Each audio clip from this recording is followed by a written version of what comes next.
Meet Trevor, a nobody, content with his life in the 70s-inspired retro-futuristic city of Arcadia. Every day, he wakes up in his average home, greets the same neighbor good morning, then commutes to his desk job where he catches up with co-workers while doing menial tasks. It's a simple, peaceful life, one he's happy to repeat day in and day out, until one fateful day, things get a little weird.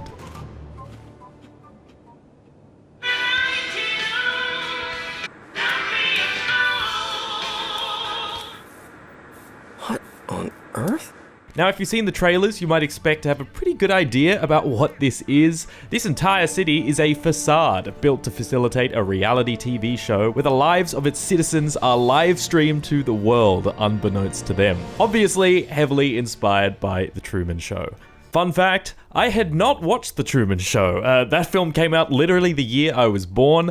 I'm sure that's going to make some of you feel very old. I vaguely knew the premise though, and it kind of seemed like required viewing for this review, so I ended up watching it after finishing American Arcadia to see how they might contrast one another. What I discovered is that this game really complements that film, successfully modernizing and gamifying many of The Truman Show's elements. So for those unfamiliar, The Truman Show is about a man, Truman, growing up in an idyllic American town where everyone except for him is an actor, and the entire town is in fact a giant film set where every moment of his life is being broadcast 24/7 to audiences around the globe. The Truman Show, to me, is about taking the leap, despite your whole world, in this case literally, working against you.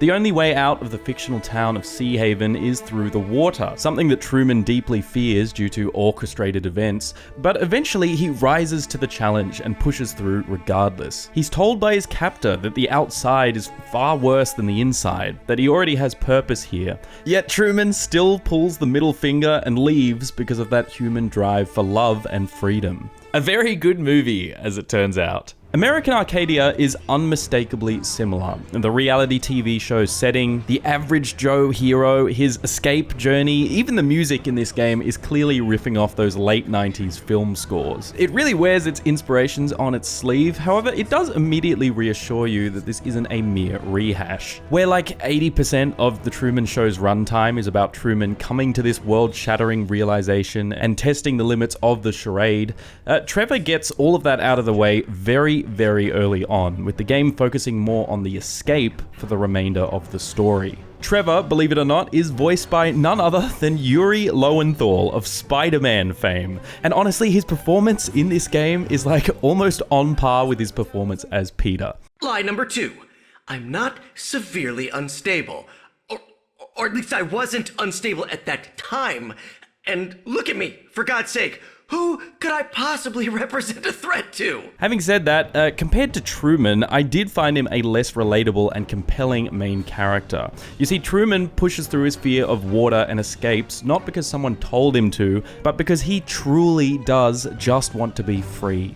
Trevor doesn't have that same drive. He's actually perfectly happy with his life within the dome and needs to be convinced otherwise. It's also just a matter of survival as the authorities chase after him for the crime of being boring, not getting viewers, and irrelevancy, every streamer's worst nightmare. As a result, I couldn't quite latch onto him the same way I did with Truman, but the voice acting does do enough to really elevate his character. He's not doing this alone though. To help with that escape is Angela, a tech whiz on the outside working undercover for Arcadia's creators as part of an activist group to help Arcadian-born citizens escape. She's young, snarky, loves pop culture. She's the kind of character that uses gaming lingo in conversation unironically. Okay, the server room will be empty as long as Jean is pulling all of Kendra's aggro. It was a little grating at first, as you might expect, but rest assured she does rein it in as the story progresses, and the energy she exudes combats against Trevor's lack of self-confidence. The banter between them was very entertaining to listen to.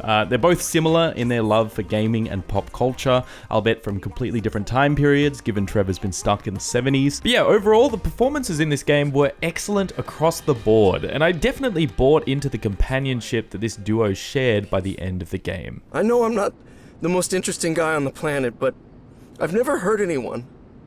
And I don't deserve all the crap that I'm going through. I know, Trevor. And for what it's worth, I have to say that you may not be the most interesting guy on the planet, but you're a good person. And Because the escape gets underway so early, the story becomes more of an action/spy movie focused on Arcadia's political and corporate behind the scenes. It doesn't hit any crazy emotional peaks or anything, but I found it a nonetheless exciting adventure filled with espionage and heists as these two work against the powers that be. The outside world is set in 2023, so it combines those familiar Orwellian themes of surveillance, freedom, and propaganda, while taking advantage of the current era of, live streaming, internet celebrities, and social media. It's quite overt in its commentary for sure, like the writing doesn't leave a lot of room for subtext. The game is at all times reminding you that corporations are greedy through all their obviously inhumane and unethical practices.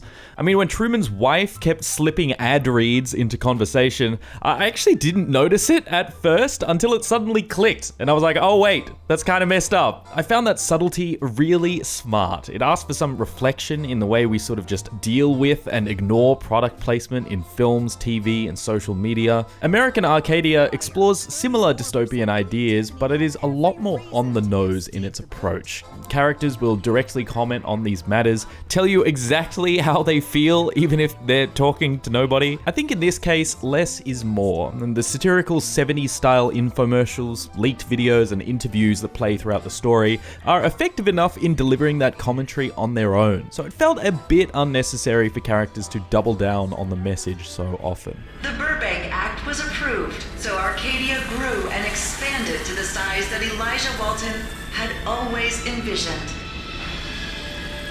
You are omitting the tiny detail that the small print of the Burbank Act allowed Walton Media to lock people up as if they were inside a damn zoo. It can definitely be a little ridiculous at times with how it portrays the lengths that corporations might go to for viewership, ratings, and ad placement, but this is satire. You do have to suspend your disbelief a little bit with some of the tech/science magic going on and just laugh at the absurdity of it all. I will say this is a funny game. It got a fair few chuckles out of me, to be honest. There was a particular section where a live stream is going on and the chat was responding to otherwise serious events in the kind of out-of-pocket, degenerate way you'd expect.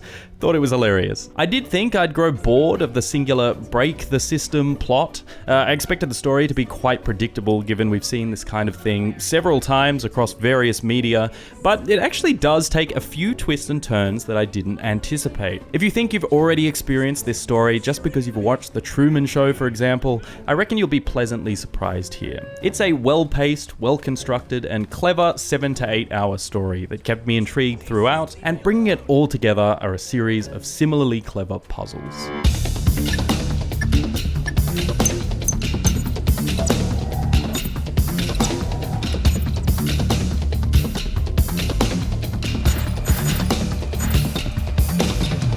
So like The Truman Show adding that vignette effect to distinguish between the audience's POV versus Truman's, American Arcadia cleverly gamifies this by having you play as Trevor through Angela's POV via the show's cameras, as well as playing through her actual perspective when not viewing Trevor. So fundamentally, the gameplay is quite simple. There's no combat or wild traversal abilities going on here, so it instead keeps the puzzle solving engaging by frequently switching up the perspective.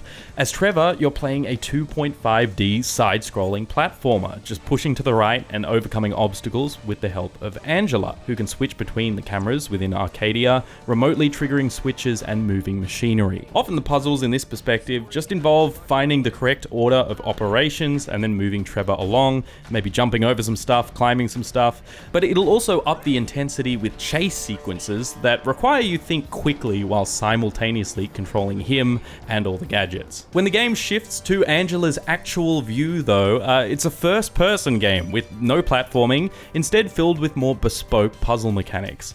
These were kind of the highlight for me. While I didn't mind Trevor's short platforming challenges, Angela's puzzles felt far more diverse, often testing things like spatial reasoning and memory across very different scenarios. They're the sort of puzzles that give you enough clues to ensure you aren't completely stumped, but still manage to make you feel like a genius for resolving them. So one is testing your motor skills, and the other tests your problem solving, and often the game combines both together, requiring you to multitask, like trying to pat your head and rub your your tummy at the same time. Sometimes during Trevor's sections, it can be a little unclear where to go, but largely that serves to make you think outside the box and really assess your surroundings, rather than relying on something like objective markers or big yellow paint. Now, I'm not really a puzzle guy, I don't play a lot of these kinds of games, but despite that, I can confidently say I really enjoyed the puzzles in this game. The camera shifts really help to make this feel more than just another indie side-scroller, providing a much-needed layer of variety and dimension.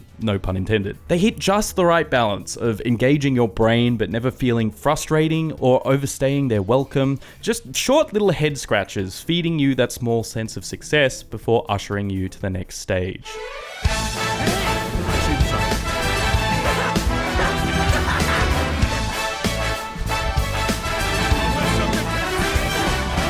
So that's American Arcadia, a quaint game with a gripping story about an ordinary guy reaching extraordinary heights. It isn't particularly subtle in its delivery, but it's still a gamified and modernized rendition of the Truman Show that is worth experiencing, perhaps even as a companion piece for its comedic commentary on current day issues and varied puzzle design that always keeps you on your toes. This is a great addition to Out of the Blue's narrative-driven puzzle game portfolio, sitting neatly beside their well-received Call of the Sea, and I look forward to seeing what this studio delivers next. It's available on all current gen and last gen platforms, excluding the Nintendo Switch, for about $20 US. If the idea of a sort of Truman Show spiritual successor in video game form interests you at all, if you want to put your problem-solving skills to the test, or even if you just want to hear Yuri Lowenthal scream at the top of his lungs again, give American Arcadia a shot. And in case I don't see ya, good afternoon, good evening, and good night.